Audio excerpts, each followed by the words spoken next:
Buenos días, jóvenes. Les doy la bienvenida a nuestra tercera sesión virtual para la asignatura de anatomía, el bloque 3, periodo 2020-2021. Como ya les he dicho en otras sesiones, pero de todos modos no hace daño repetirlo, es importante que lleven unas notas durante estas clases, ¿okay? Mucha de la información que doy la digo solamente y no la plasmo en las diapositivas, así que pues es prudente que preparen una libreta y una pluma para que puedan llevar a cabo sus notas y lleven una libreta organizada. Recuerden que ustedes están tomando esta especialidad porque pues, es de su interés, posiblemente persigan una carrera relacionada a esta optativa. Y pues es prudente que tengan todos sus temas y materiales porque les podrían servir más adelante. Ahora sí, vamos a comenzar con el tema de la sesión.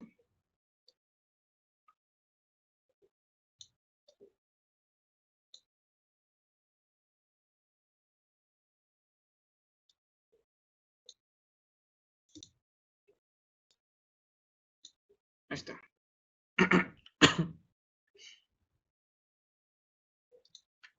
Bueno, el tema de esta sesión va a tomar la batuta de el tema que tuvimos la clase pasada, donde hablamos del sistema cardiovascular, y va a tratar acerca del tejido sanguíneo y de las células de la sangre. Va a ser un tema un poquito largo, así que váyanse preparando.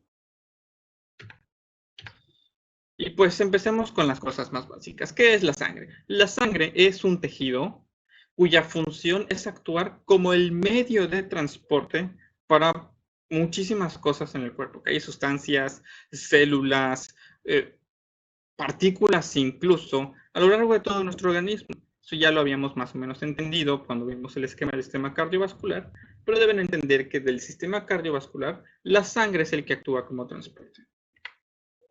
Ahora, la sangre tiene una consistencia líquida, viscosa, y es de un color rojo intenso o puede llegar a ser un poco más oscuro, dependiendo del contenido del oxígeno que tenga. ¿Okay? Cuando la sangre está rica, está llena de oxígeno, suele ser de un color rojo más fuerte, más intenso.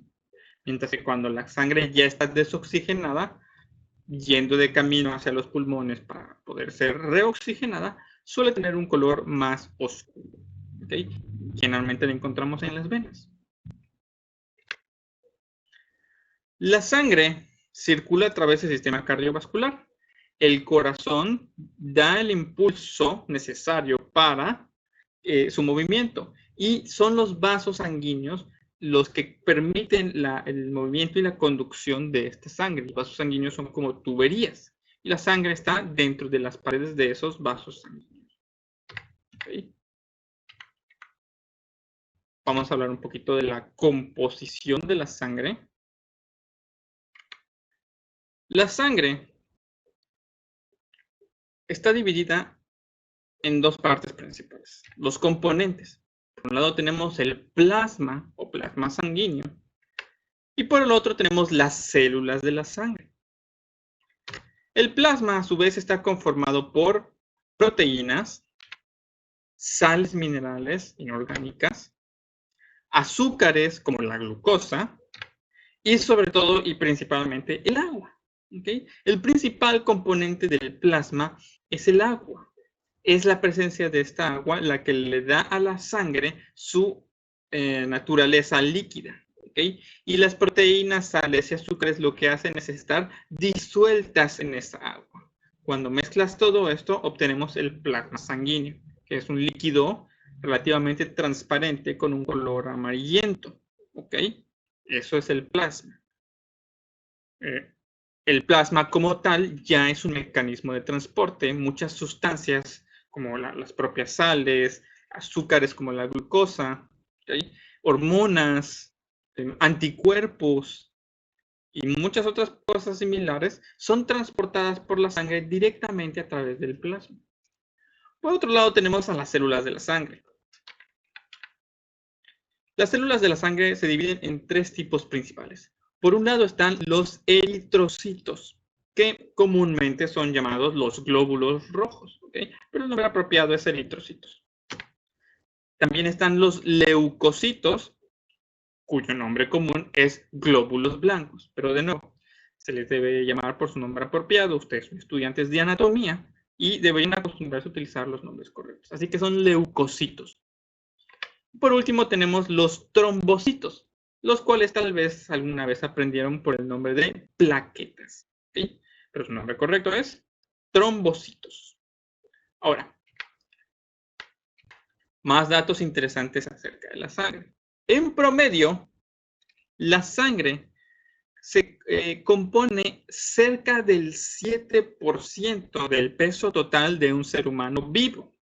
Y teniendo en cuenta que la sangre tiene una densidad unas 5 veces mayor que el agua, es decir, es 5 veces más densa que el agua aproximadamente, calculamos entonces que una persona de 80 kilos debe de tener aproximadamente 5,5 litros de sangre. ¿Okay? Una persona de tamaño y volumen variable, hablando de volúmenes saludables, ¿okay? Tiene entre 5 y 6 litros de sangre, ¿okay? Con el promedio siendo de 5,5 para un peso de 80 kilos. Ojo, cuando hablamos de peso, volumen y todo eso, estamos tomando en cuenta un peso saludable. ¿Okay? En el caso de las personas, por ejemplo, que sufren de obesidad y que pueden llegar a pesar 15, 20 o incluso más kilos de los que normalmente pesarían, o si pesaran su peso ideal, en el caso de esas personas no hay más sangre, no tienen más sangre para compensar por ese peso extra, sino que su peso pues, no es el normal para una persona de sus proporciones, que es uno de los problemas que acarrea el sobrepeso y la obesidad. ¿Okay? Una persona con un problema de sobrepeso o de obesidad tiene mucha más materia viva que requiere cosas, oxígeno, nutrientes, pero no la suficiente sangre como para responder a todas esas peticiones. ¿Okay? Es como que haya mucha gente, pero pocos autobuses. Pues siempre va a haber colas y fila de gente esperando por el autobús para subirse. ¿Okay? Ahora, habiendo hablado un poquito acerca de lo que es la sangre, hay que meternos de lleno a lo que son las células de la sangre, ¿okay? Que va a ser el meollo de esta sesión. Empecemos por las primeras, que son los eritrocitos. También se les conoce como glóbulos rojos y estas células son de forma bicóncava, es decir, no son redondas como normalmente representamos en imágenes o esquemas a las células, sino que son aplanadas y además están sumidas en el centro, como en la imagen podemos ver aquí. ¿Okay? Otra característica es que las células de la sangre no tienen un núcleo. ¿Okay? Y forman cerca del 44% del total del volumen de la sangre. ¿Okay? O sea, casi la mitad del volumen de sangre son eritrocitos. O sea, tenemos un montón de eritrocitos, una cantidad increíble. Los eritrocitos son el principal agente de transporte de la sangre, junto con el propio plasma. ¿Okay? Entre los dos se dividen esa chamba. Pero los eritrocitos son también agentes de transporte muy importantes. ¿Sí? Poseen una proteína especial llamada hemoglobina, la cual está basada en el hierro. ¿Okay? Por eso el hierro es tan importante para nosotros desde el punto de vista dietético, porque es necesario para formar la hemoglobina. Y esta hemoglobina es de color rojo. ¿Okay? Por lo tanto, es la que le da a los eritrocitos ese color rojo tan característico. Y considerando lo abundantes que son los eritrocitos, es también lo que le da a la sangre como tal el característico color rojo al que estamos familiarizados. La función de la hemoglobina es capturar y transportar oxígeno y dióxido de carbono. ¿Okay? Esa es su función. La hemoglobina en contacto con el oxígeno, con el dióxido de carbono, se une a la molécula y de esa forma el eritrocito puede transportarla, ya sea a una célula que lo pueda necesitar o bien a los pulmones para eliminarlo en caso de que sea dióxido de carbono. Otra cosa interesante es que los eritrocitos se dedican a transportar nutrientes. ¿Okay? No solo transportan oxígeno y dióxido de carbono, también transportan nutrientes. Son los que se encargan de llevar todas esas cosas que aprovechamos desde el sistema digestivo a otras partes del cuerpo. Y también transportan sustancias de desecho. ¿Okay? También son los eritrocitos muchas veces los que recepcionan de las células las sustancias de desecho y las llevan a las partes del cuerpo para que sean eliminadas, ya sea los riñones o el hígado para que los metabolice o a otros lugares. Entonces, estos son los eritrocitos. Ahora vamos a hablar de los leucocitos. Como vemos aquí en la imagen, se les representa siempre como células en forma de pelota de color blanco. Se les llama células blancas y su función es la inmunidad. ¿Ok? ¿A qué me refiero con esto de la inmunidad? Bueno, es muy sencillo. Son los encargados de la defensa de nuestro cuerpo. Nuestro cuerpo a menudo está expuesto a diferentes factores que provienen del exterior y que pueden resultar perjudiciales para nuestro cuerpo. Entiéndase virus, bacterias, hongos, parásitos, incluso toxinas. ¿Okay? Los leucocitos son los encargados de reconocer a estos agentes invasores y en un momento dado lidiar con ellos para que no puedan causarnos daño. O si llegan realmente a ocasionarnos un problema de salud, ellos se encargan de combatirlos y deshacerse de ellos. Ese es su trabajo. Son los guardianes de nuestro cuerpo. Se mueven entre el sistema vascular y el sistema linfático. Todavía no hemos hablado del sistema linfático, pero el sistema linfático es un sistema de conductos muy parecido al sistema vascular, excepto que no tiene corazón. Y también está conformado por vasos y tubos y cosas así. Y la función del sistema linfático es tener un lugar, es proporcionar un lugar donde los leucocitos normalmente están. ¿Okay? Ahí se producen y ahí se almacenan, por decirlo de alguna manera. ¿Okay? Por eso cuando estamos enfermos y vamos al doctor, a veces toca ciertas zonas de nuestro cuerpo para buscar inflamaciones. Está buscando los ganglios linfáticos, donde se almacena la mayor parte de los leucocitos y que cuando hay una infección se inflaman y comienzan a expulsar leucocitos y a mandarlos a la sangre para que puedan hacer su trabajo. Además, pueden viajar incluso fuera del sistema circulatorio y del sistema linfático. Pueden salir al espacio intercelular de los tejidos para cumplir sus funciones. Tienen muchísima libertad de movimiento. ¿Ok? Algo bien interesante de los leucocitos es que no solo hay uno, hay muchos tipos. Los leucocitos son muy variados y cada tipo de leucocito cumple funciones diferentes. ¿Ok? Vamos a ver cómo es esto. Bueno, vamos a empezar a hablar de los tipos de leucocitos. Los leucocitos, desde su base, se dividen en tres tipos principales. Por un lado tenemos los granulocitos, que se llaman de esta forma porque cuando se ven en el microscopio y se les pone cierto tipo de luz polarizada y algunos tipos de tintes especiales, se pueden percibir unos gránulos que se tintan de un color púrpura intenso. ¿Okay? Esos gránulos son proteínas. Normalmente no los podemos ver, pero con estas técnicas de microscopía es posible apreciarlos y hay leucocitos que no los tienen. No es que estén granulosos, nada de eso, pero pues es el nombre que les dimos. ¿Okay? Entonces están los granulocitos. También están los monocitos, que ahorita vamos a hablar de ellos, y los linfocitos, que generalmente se encuentran en el sistema linfático. ¿Okay? Ahí está, es su cuartel.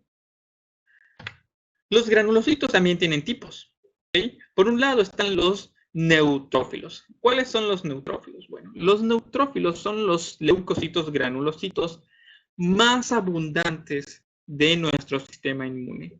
¿Okay?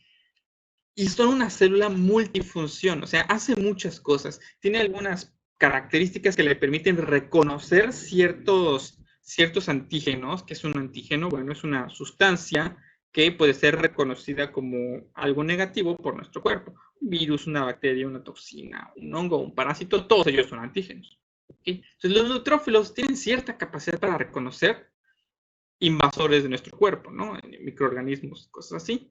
pero también tienen la capacidad de combatirlos.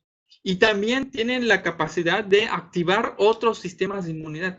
Entonces, estos son los que siempre están en nuestra sangre. Los neutrófilos constantemente están circulando por nuestro cuerpo. Son como la policía, ¿okay? Son como la policía municipal, que están ahí en sus patrullas y nomás están yendo a ver con quién se pelean. ¿Okay? Pues algo parecido. ¿Okay? Los neutrófilos están siempre vigilando, patrullando, encuentran algo, van a ver qué es. Y si pueden lidiar con él, horas. Ellos se meten y se encargan del problema. Pero si el problema es más grave, por ejemplo, un foco infeccioso o una bacteria desconocida, un virus desconocido, entonces los neutrófilos se encargan de avisarle a todos los demás miembros del sistema inmune que vengan para encargarse de eso y van. ¿Okay? Entonces, esos son los neutrófilos. Son las patrullas del sistema inmune. Luego tenemos a los eosinófilos. Los eosinófilos son muy especiales. ¿Okay? Son granulocitos también y su trabajo es específicamente combatir parásitos. ¿Okay? Pues podemos estar hablando de parásitos de gran volumen, como los parásitos que pueden vivir en el interior de nuestro cuerpo, ¿no? Intestinales tal vez, pero también parásitos microscópicos, ¿no? Como los protozoarios. Hay algunos protozoarios que tienen la capacidad de invadir nuestro cuerpo. Enfermedades como la malaria o la leishmaniasis son ocasionadas por parásitos microscópicos. Y estos eosinófilos se dedican especialmente a combatirlos a estos. ¿Por qué motivo los eosinófilos son especiales en este sentido? Parásitos suelen tener estructuras más robustas, formadas por proteínas y otras cosas, diferentes a la membrana celular tal vez de una bacteria. Por lo tanto, se requieren enzimas y sustancias especiales para poder agredir y dañar a estos parásitos. Entonces, los eosinófilos tienen estas características. Normalmente los eosinófilos casi no hay, no los vemos, están en el sistema linfático. Solo salen cuando se les necesita. Luego tenemos a los basófilos. Estos basófilos, la verdad es que a mucha gente no les caen muy bien porque su trabajo está involucrado con las alergias, ¿okay? Y las reacciones inflamatorias. ¿Okay? Cuando, por ejemplo, un mosquito, ¿no? O algún animalillo por ahí, una hormiga, nos pica y se produce una inflamación, muchas veces, y a veces nos pica, son los basófilos los que están involucrados en ese proceso inflamatorio. Ellos se encargan de disparar la reacción alérgica. Muchos de ustedes pensarán entonces, ¿para qué fregados? O sea, ¿por qué habrían de hacer algo como eso? No veo ningún beneficio. Bueno, la realidad es que sí.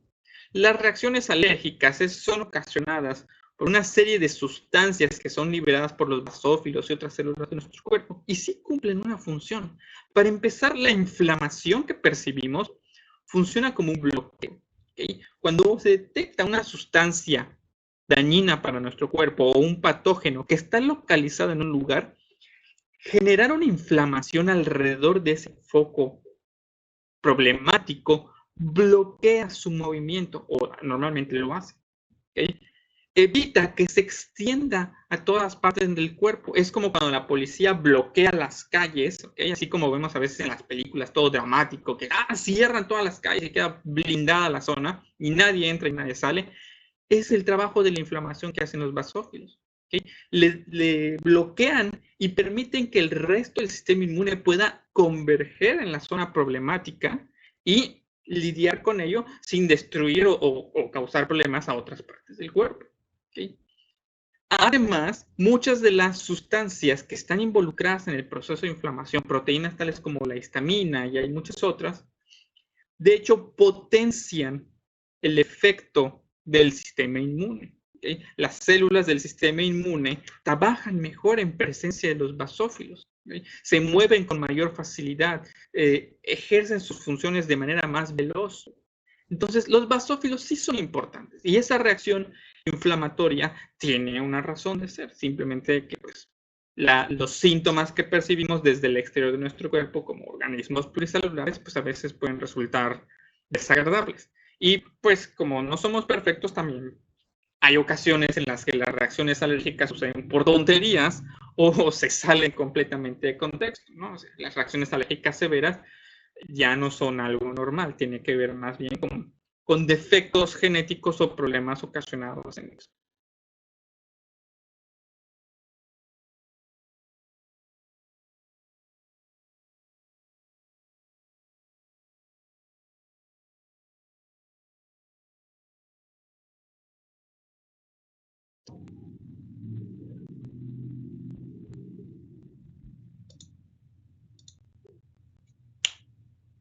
Ahí está. Disculpen, es que hubo un pequeño problema con el audio, pero ya vamos a continuar. Ya ven esto de la tecnología, qué problemático. Ahora sí. Chispas, ya vieron lo que sigue, no lo vean, bórrenlo de sus ojos. Bueno, habiendo terminado con nuestros queridos granulocitos, vamos a continuar con... ahí está.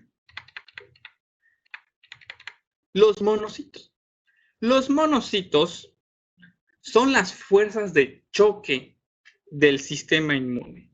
¿Okay? Su función es eliminar directamente. Ellos destruyen virus no, pero bacterias, incluso parásitos y partículas, toxinas. Eliminan muchos tipos de cosas que puedan ser agresivas para nuestro cuerpo y lo hacen a través de un proceso muy simple llamado la fagocitosis. Ahora, si recordamos hace 1.000.000 de años, cuando vimos el tema de transporte celular y tocamos la parte de transporte activo, recordarán una de esas formas de transporte activo era la fagocitosis, la cual significaba devorar por una célula, ¿okay? Que funcionaba simplemente cuando una célula cambiaba su forma y envolvía a otra sustancia, partícula o célula con su membrana celular, lo cual efectivamente es como si se la comiera. ¿Okay? Entonces los monocitos, su función es destruir las cosas, ¿okay? Devorándolas, se las comen y en el interior de la célula del monocito existen una serie de sustancias, de enzimas corrosivas y que se encargan de digerir y destruir todo lo que entra en el monocito. Los monocitos también son las células blancas de mayor tamaño, ¿ok? Y ese es su trabajo. Por supuesto, el monocito, después de digerir o de devorar cierta cantidad de patógenos o antígenos, pues generalmente termina siendo destruido por su propia labor, ¿ok? Por las propias enzimas que produce, eventualmente el propio monocito se deteriora y muere. Ahora, de esto nace un fenómeno bien interesante, con el que tal vez estén familiarizados. Cuando tenemos una infección un poquito más grave de lo normal, tal vez una herida que no se atendió apropiadamente y entraron un montón de porquerías, a veces se llega a producir una sustancia llamada el pus. Pus, así es. ¿Qué es el pus? No son más que los restos de patógenos muertos, células del cuerpo muertas y monocitos. Todos los monocitos que empiezan a morir ahí en el campo de batalla van formando esta sustancia llamada pus. ¿Okay? Esos son los monocitos, bien interesantes. A mí me gustan mucho. Y luego tenemos los linfocitos. Los linfocitos, al igual que los granulocitos, tienen diferentes tipos. Está el linfocito T, el linfocito B, está las células asesinas, hay de varios tipos. Sin embargo, no vamos a profundizar demasiado en estas subvariedades. Cabe decir simplemente que el linfocito es la célula inmunitaria que vive principalmente, normalmente está en nuestro sistema linfático y hay muy poquitos dando vueltas por la sangre. Y su función es la inmunidad adaptativa, es decir, la inmunidad basada en la memoria de todos los demás antígenos e invasores que han entrado en nuestro cuerpo. ¿Okay?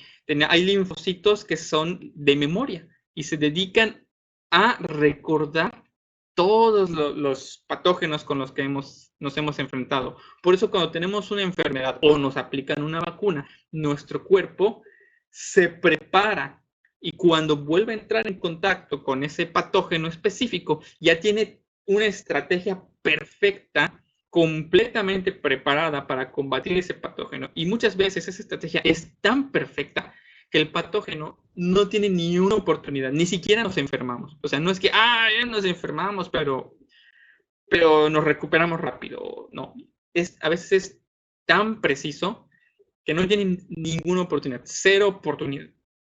¿Okay? Entonces, los linfocitos se encargan de eso y también producen unas sustancias llamadas anticuerpos que sirven para atacar específicamente a todos esos posibles patógenos.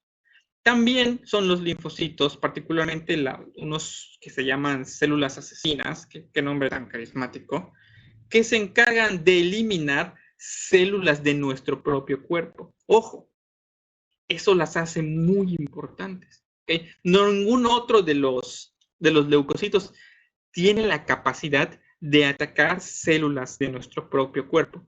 Por la propia naturaleza de nosotros, las células de nuestro cuerpo emiten señales y tienen características de su membrana que le permite al resto de las células blancas decir, no, este es amigo, a este no lo voy a atacar. ¿Okay? Tiene sentido, si no sería un desbarajuste, ¿no? Sea como la policía de Ciudad de México que va contra todo mundo, ¿no? En nuestro cuerpo no sucede así. Y sin embargo, a veces hay la necesidad de eliminar células de nuestro propio cuerpo. Cuando esas células tienen alguna irregularidad. ¿Okay? Estamos hablando de dos casos principales. Por un lado están los virus.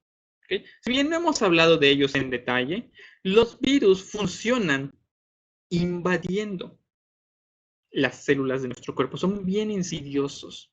No funciona, por ejemplo, como una bacteria que llega y empieza a atacar a las otras células y se las come, porque eso hacen las bacterias. No, el virus llega bien silencioso y son tan pequeños, muchísimo más pequeños que la célula más pequeña,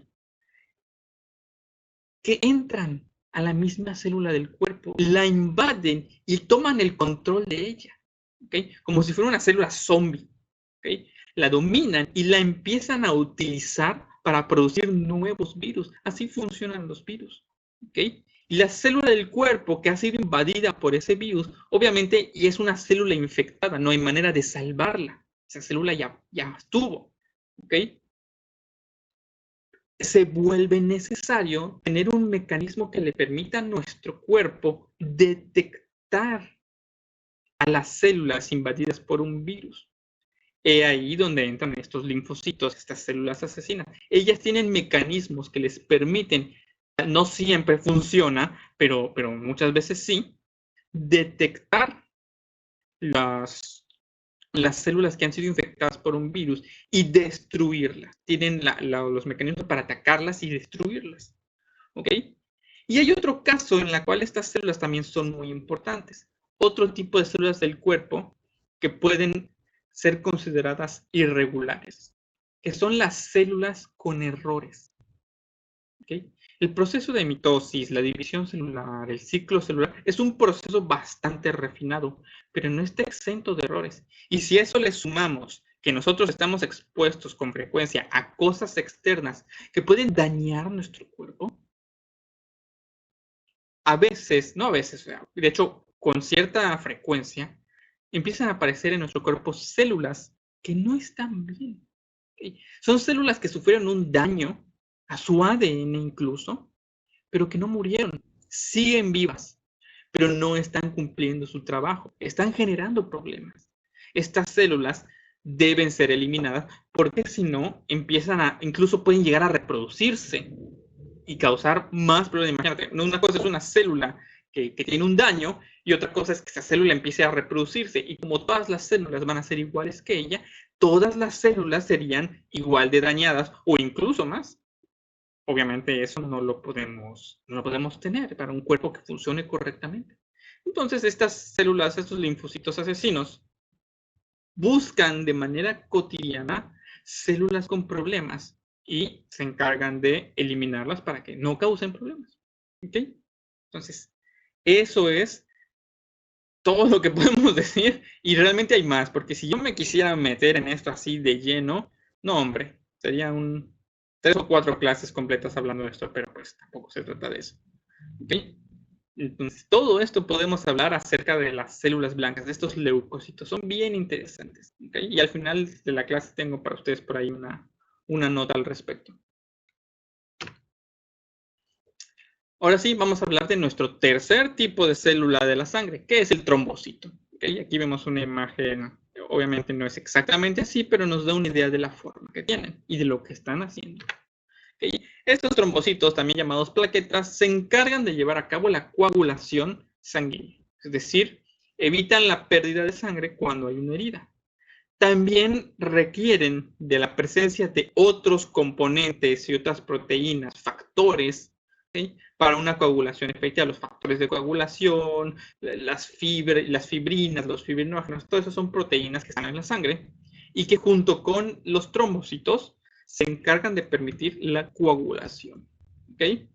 Entonces, estos trombocitos son bien interesantes porque son como adhesivos. Funcionan como un pegamento. Cuando hay una herida, un corte en el brazo, ¿no?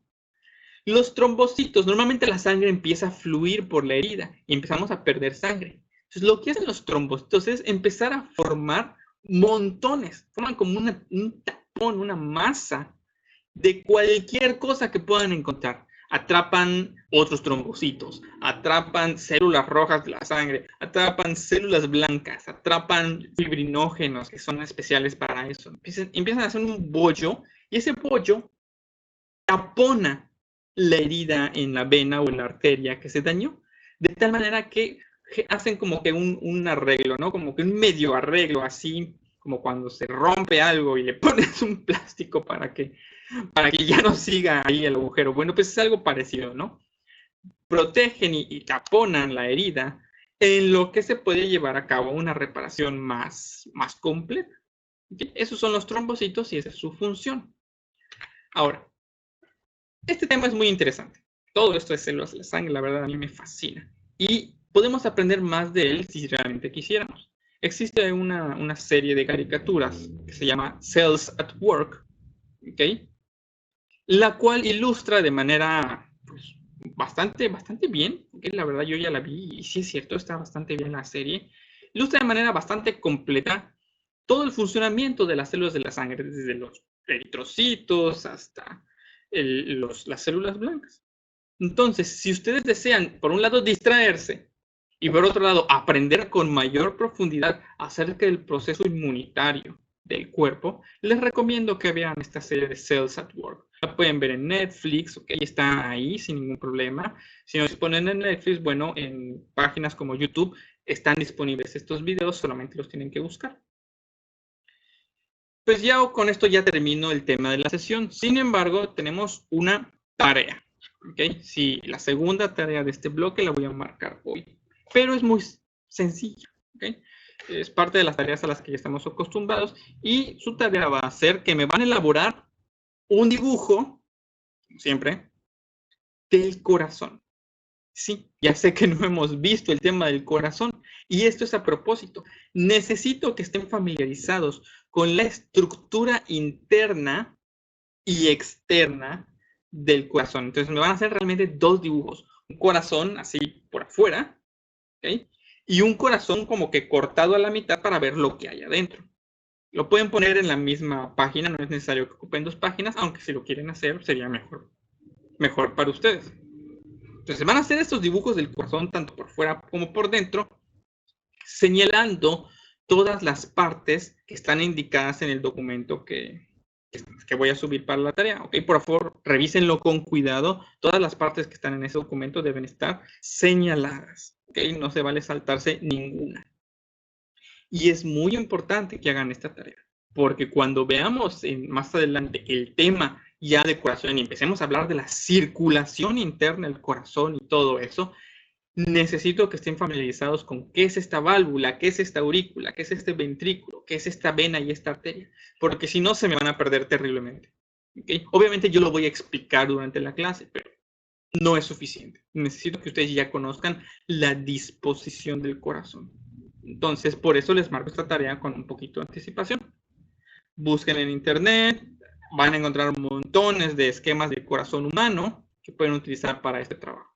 Entonces, sus dibujos, van a poner los nombres, no hay que poner explicaciones, solo es el dibujo con los nombres y las flechitas, ¿de acuerdo? Ya saben que estos dibujos deben estar elaborados con precisión anatómica, ¿ok? Necesito que hagan, como siempre, como lo han estado haciendo, la verdad no tengo quejas con sus trabajos, pero tengo que repetirlo. Que hagan el mayor esfuerzo para que sus dibujos representen la realidad, porque es la única manera de que sus trabajos sean relevantes para un estudio verdadero y útil de la anatomía del ser humano. ¿Okay? Entonces, esta tarea me la van a entregar el día viernes 11 de diciembre. ¿Okay? Pues eso sería todo por ahora. Ya terminamos con nuestro tema el día de hoy. Les dejo igual pues con la... Los invito realmente a ver esta serie de caricaturas. Está muy buena, ¿okay? Y muy informativa. Es una forma divertida de aprender más, al menos para mí. ¿Ok? Y eso sería todo. Ya acabamos. Yo con esto me despido. Nos vemos en la siguiente sesión, la cual tendrá lugar el día miércoles 9 de diciembre. ¿Ok? Hasta luego, chicos. Que tengan un bonito día.